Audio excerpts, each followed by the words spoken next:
Good morning, students. We are here to study your lesson number 7. What? Lesson number 2nd. Lesson number 2nd, that is nutrition in animals. We have almost completed this lesson. The last para is left that we will see today. Be there on page number 20. You have to open page number 20 from this book of Living Science. Okay. Have you opened this page number 20, students? Then look at the last para. Last para देखना है आपको. Ruminants. Ruminants means जो जुगाली करने वाले animals होते हैं ना. Ruminants means examples: cow, buffaloes,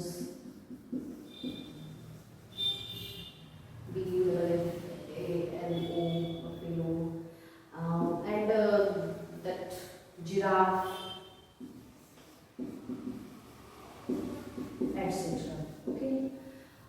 ये जो एनिमल्स है, रुमिनेंट्स मतलब जो जुगाली करते हैं, ये एनिमल्स क्या करते हैं? अपने खाने को एक बार सॉलो कर लेते हैं और फिर से उसे वापस मुंह में लाकर फिर से उसको चबाते रहते हैं लगातार. आपने देखा होगा गाय या बफेलोज वगैरह जब बैठी रहती है तो वो जुगाली करते रहते हैं. उनका फूड वापस उनके मुंह में आता है और वो उसे फिर से चबाते हैं. रुमिनेंट्स आर हूव्ड प्लांट ईटिंग एनिमल्स. हूव्ड मतलब उनके खूर होते हैं, पाँव में खूर होते हैं उनके, और वो प्लांट ईटिंग एनिमल्स होते हैं. वो अपना खाना डाइजेस्ट करते हैं 2 स्टेप्स में. Some examples are cow, buffalo, goat, sheep, and bison. There are many animals such as cow, buffaloes, goat, sheep. Okay. Bison also. Bison is buffalo's type animal. Okay. So they have complicated stomach. उनका stomach कैसा होता है? थोड़ा सा complicated होता है. उसमें 4 chambers होते हैं. Food that is swallowed goes into the first chamber called rumen. जब वो पहले खाना मतलब जब वो बाहर प्लांट ईट करके जाते हैं या ग्रास खाते हैं तो अपने खाने को फर्स्ट चैम्बर में पहुंचाते हैं, that is rumen. Here it is partly digested. उसका डाइजेशन कैसा होता है? पूरा नहीं होता, थोड़ा सा ही होता है. और फिर वो जो पार्टली डाइजेस्टेड फूड है वो कर्ड कहलाता है. What it is known as cud. The food that ruminants have taken firstly into the first chamber of their stomach is known as cud. then goes to the second chamber from where it is returned to the mouth. वो second chamber में जाता है, फिर वहां से मुंह में वापस आता है फिर से फॉर थॉरो च्यूइंग. पूरा चबाए जाने के लिए वापस आता है. This process is called rumination. यही प्रोसेस जो यही क्रिया जो है वो जुगाली करना या रुमिनेशन कहलाती है. That is why this animals are called ruminants. इसलिए इन एनिमल्स को रुमिनेंट्स कहते हैं. After chewing the food is swallowed for a second time. और जब ये वापस से जब खाना इनके मुंह में वापस आता है सेकेंड टाइम, फिर उसको चबाते हैं, फिर वो एंटर करता है सेकेंड टाइम, तब वो आगे डाइजेस्ट होता है बाकी के चैम्बर्स में. It is finally sent to the small intestine. फिर स्मॉल इंटेस्टाइन में जाता है और जहां पर एब्जॉर्प्शन होता है न्यूट्रिएंट्स का, मतलब खाने में जो भी न्यूट्रिएंट्स है उनको बॉडी के लिए यूटिलाइज किया जाता है. So you can see the diagram, that is 2.8 where the cow's stomach has been shown. Okay, students. Now our lesson is ended here. So before starting our exercises, I would like to recall all that is made in the lesson. Okay. So what we have started. We had started with nutrition in animals, where we had seen nutrition in amoeba, hydra, and frog, and these are multicellular animals. Okay, amoeba is unicellular animal. Unicellular मतलब जिसकी body में केवल एक ही कोशिका होती है, एक ही cell होती है. मल्टीसेल्युलर मतलब कई सेल होती है जिनकी बॉडी में. हम ह्यूमंस भी मल्टीसेल्युलर एनिमल्स में आते हैं. ठीक है. देन हमने देखा कुछ इंसेक्ट्स होते हैं, मॉस्किटोज वगैरह, वो कैसे अपना मतलब फूड कैसे लेते हैं, उन्हें प्रोबोसिस होती है, मतलब एक स्ट्रॉ जैसे पाइप्स होते हैं उनकी बॉडी में, जिससे वो मतलब फूड को सक करते हैं। ठीक है, फिर हमने ह्यूमन डाइजेस्टिव सिस्टम देखा, हमने टाइप्स ऑफ टीथ देखे, ह्यूमन डाइजेस्टिव सिस्टम के बहुत सारे पार्ट्स देखे, जिसे एलिमेंट्री कैनल भी कहा जाता है ना। We had seen the various parts of human digestive system. Digestion begins in the mouth. Mouth में सबसे पहले खाने की डाइजेशन की प्रक्रिया होती है। जैसे ही हम खाना लेते हैं, मुंह में उसका मैस्टिकेशन होता है, हम उसको फूड को छोटे छोटे पार्टिकल्स में चबाते हैं, उसको तोड़ते हैं। देन माउथ के बाद food pipe means oesophagus, and after that stomach, then small intestine, then large intestine, then rectum and then anus। ये सारे पार्ट्स जो है वो एलिमेंट्री कैनल के पार्ट्स है या डाइजेस्टिव सिस्टम के पार्ट्स है। फिर हमने देखा कि जो हमने खाना लिया है वो जब मुंह में मैस्टिकेशन शुरू होता है तो उसके साथ सलाइवा मिक्स होता है। सलाइवा जो हमारे गालों में यहाँ पर है वो मतलब लार, वो खाने में मिक्स होती है और खाने को सॉफ्ट बनाती है, उसको बारीक करने में, उसको पीसने में हेल्प करती है। फिर खाना जो है वो अंदर जाता है फूड पाइप से, इसोफेगस से स्टमक में पास होता है। स्टमक में फिर बहुत सारे जूसेस निकलते हैं। स्टमक में हमने देखा था कि म्यूकस होता है। म्यूकस क्या करता है, एक वैक्सी लेयर होती है म्यूकस, जो स्टमक को मतलब हमारे स्टमक में हाइड्रोक्लोरिक एसिड जैसा स्ट्रॉन्ग एसिड भी होता है स्टूडेंट्स। ये स्ट्रॉन्ग एसिड इतना पावरफुल होता है कि हमारे पेट को पूरा जला सकता है ना। तो इससे बचाने के लिए हमारे पेट में एक वैक्सी लेयर होती है जो इस एसिड से हमको बचाए रखती है, हमारे पेट को बचाए रखती है। और जो एसिड है हाइड्रोक्लोरिक एसिड, इसका मेन रोल होता है कि ये हमारे खाने में जो भी बैक्टीरियाज एंटर कर जाते हैं उनको वो किल करता है। साथ में कुछ ये फैट्स को डाइजेस्ट करने में भी बहुत हेल्प करता है। ठीक है, इसके बाद हमने देखा types of teeth. Types of teeth में हमने देखा कि सबसे पहले ह्यूमन बॉडी में जब बच्चा छोटा होता है 1 से 10 साल की उम्र तक, उसके दांतों में एक सेट होता है जिसमें 20 दांत होते हैं, जिसे हम मिल्क टीथ कहते हैं। 10 in upper jaw and 10 in lower jaw. तो इसके बाद मतलब 10 साल की उम्र के बाद फिर ये दांत गिरना शुरू होते हैं, 10 साल तक लगभग गिर जाते हैं और फिर उसको रिप्लेस करते हैं परमानेंट टीथ। और एक एडल्ट एज तक आते आते हमारे मुंह में 32 टीथ होते हैं, 16 in upper jaw and 16 in lower jaw. इनमें 4 टाइप्स के टीथ होते हैं, incisors, canines, molars, premolars and molars. We had drawn diagrams also, आपको उनको ड्रॉ करना था और आपने ड्रॉ कर चुके हैं। बिना देखे उनको ड्रॉ करने की आपको कोशिश करना है। ठीक है, तो हमने देखा कि जो अलग अलग टाइप के टीथ है उनका अलग अलग क्या होता है, रोल होता है।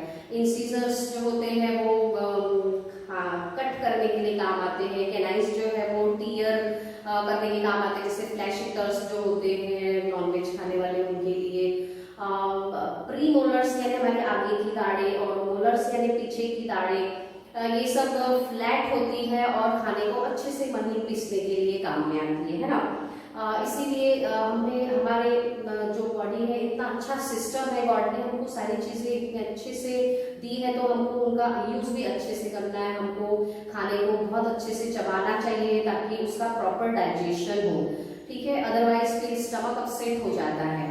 इसलिए आपको फूड को प्रॉपरली चीव करना है। जल्दी में कभी भी खाना नहीं खाना चाहिए, प्रॉपरली हैंड वॉश करके कवर्ड फूड ही खाना है। ओके स्टूडेंट्स, देन इसके बाद हमने देखा कि हमारी जो टंग है वो मस्कुलर ऑर्गन है, वो खाने को मतलब खाना खाने में भी हमको हेल्प करती है, बोलने में भी हेल्प करती है। उसमें टेस्ट बर्ड्स, पहले ऐसा माना जाता था कि अलग अलग टेस्ट बर्ड अलग अलग टेस्ट को डिटेक्ट करती है, लेकिन अब ये धारणा गलत साबित हो चुकी है और अब हर एक टेस्ट बर्ड जो है, साइंटिस्ट ऐसा बिलीव करते हैं कि हर एक टेस्ट बर्ड हर एक टेस्ट को डिटेक्ट कर सकती है। ठीक है, देन हमने देखा था डाइजेशन स्टमक में कैसा होता है। एक एक्शन होती है स्टमक में, पेरिस्टाल्सिस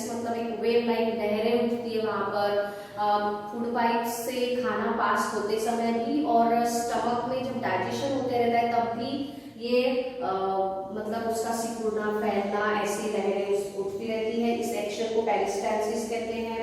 हमारा जो स्टमक है वो जे शेप बैग के जैसा है, ठीक है।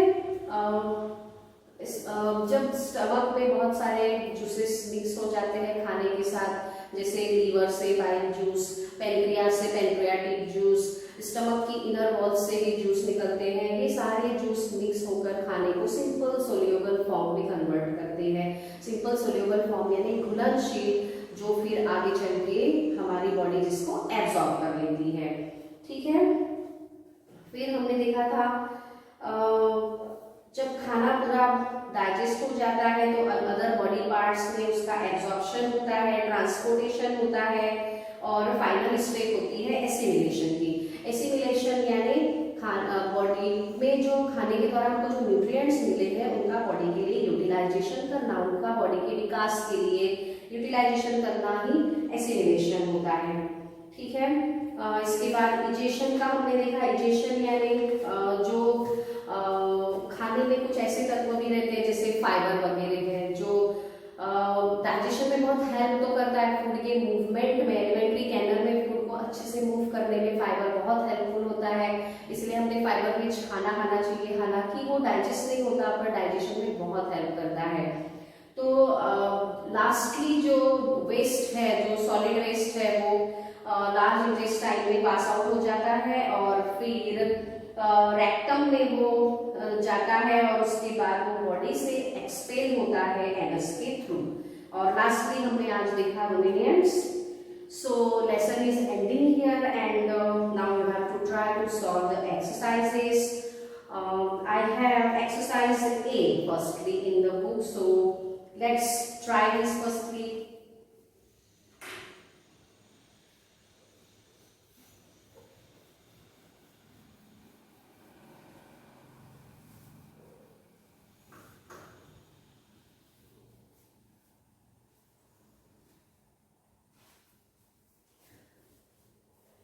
Exercise A. Choose the most appropriate answer. Question 1 is, which of this is not a part of nutrition? Okay students, you have to read question. Which of this is not a part of nutrition? Your options are A. Digestion, B. Absorption, C. Egestion or D. Excretion. So the answer is D. First answer is D, that is excretion. बाकी सब digestion के क्या है, बाकी सब nutrition के part है, but excretion क्या है, उसका पार्ट नहीं है, क्योंकि एक्सक्रीशन एक प्रोसेस है जिसमें बॉडी से सॉलिड वेस्ट को बाहर निकाला जाता है. Then is D and this is D's first. Second, the pointed teeth in your mouth are, we have studied in this lesson that the pointed teeth in the mouth are canines, C-A-N-I-E-N-E-S. Third, the last part of digestion of food takes place in, हमने पढ़ा था lesson में कि last part जो है वो digestion का, food के डाइजेशन का वो कहाँ पूरा होता है students? It is in what? Small intestine.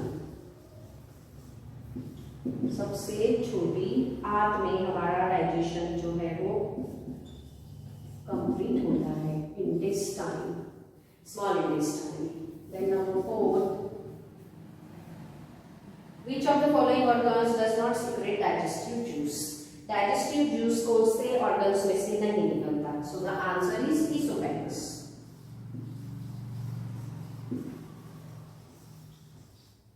बाकी सभी ऑर्गन से, स्टमक से, स्मॉल इंटेस्टाइन से, लीवर से डाइजेस्टिव जूस सीक्रेट होता है, बट इसोफेगस से नहीं होता. ठीक है. So students, now I will give you homework of trying to solve the next questions. Okay, because you must try firstly, then I will guide you afterwards. You will check your answers that they are correct or not, but firstly you have to try. So write the homework.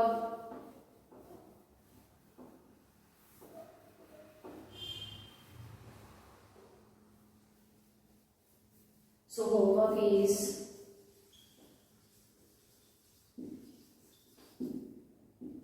first, you have to draw concept map. That is given on page number 21. Draw concept map in project copy and in classwork copy.